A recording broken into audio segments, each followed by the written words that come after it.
19 साल ये लोग अंदर थे और मैं इस केस को फॉलो कर रहा हूँ पहले दिन से। तो मतलब किसी को पकड़ डाल देंगे, इंसाफ मिल जाएगा क्या? मुझे डाल दो आपके युवाओं क्या? इंसाफ तो उस वक्त होगा जब सच्चे लोग पकड़े जाएंगे और फांसी के फंदे पर चढ़ेंगे। सारी खिचड़ी पकाई हुई है कांग्रेस की और बीजेपी खा रही है।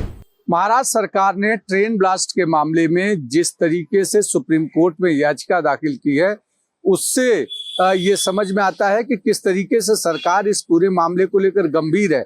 और सुप्रीम कोर्ट ने भी अभी फिलहाल बॉम्बे हाई कोर्ट के फैसले को स्टे दे दिया है। हमारे साथ समाजवादी पार्टी के प्रदेश अध्यक्ष अबू आसिम आजमी हैं। अबू भाई, सुप्रीम कोर्ट ने स्टे दिया है कि अभी फिलहाल बॉम्बे हाई कोर्ट का फैसला जो है वो स्थगित हो जाएगा। नहीं, स्थगित हो गया, लेकिन वो लोग बाहर ही रहेंगे, जेल नहीं जाएंगे वो लोग। उनका जो कोर्ट में यहाँ के जो प्रोसिक्यूटर हैं, पब्लिक प्रोसिक्यूटर, वो गए थे।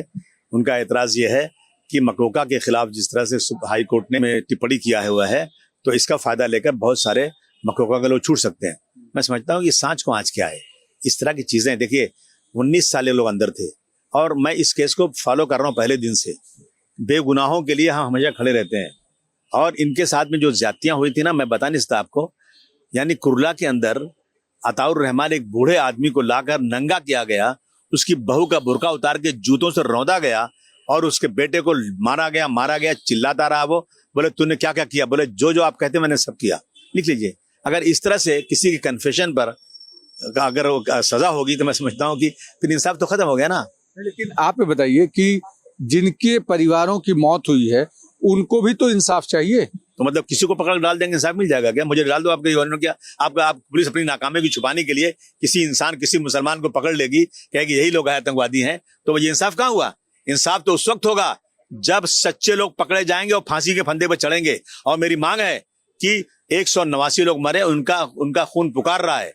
अगर देश के अंदर कहीं भी इंसाफ है तो इस बम ब्लास्ट करने वालों को फांसी की सजा लोगों के सामने देना चाहिए। आप बताइए कि आप लगातार कहते हैं कि देश के भीतर सांप्रदायिक शक्तियां ताकतवर हुई हैं, हिंदू मुस्लिम किया जा रहा है। जिस समय ब्लास्ट हुआ और आरोपी पकड़े गए, उस समय कौन सा बीजेपी की सरकार थी? न स्टेट में थी, न सेंटर में थी।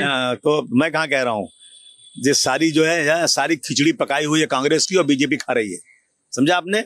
बिल्कुल उस वक्त का सरकार थी। और मुझे अच्छी तरह याद है कि जब मेरी बात लंबी हो जाएगी, जब अताउर रहमान को पुलिस स्टेशन में नंगा करके मारा गया तो मैं दिल्ली में था। मैंने उस अताउर रहमान को दिल्ली बुलाया और मैंने सेंट्रल हॉल के सामने खड़ा किया। 40 एमपीज को बुलाया, उनकी पूरी स्टोरी उन्होंने अपने मुंह से बताया।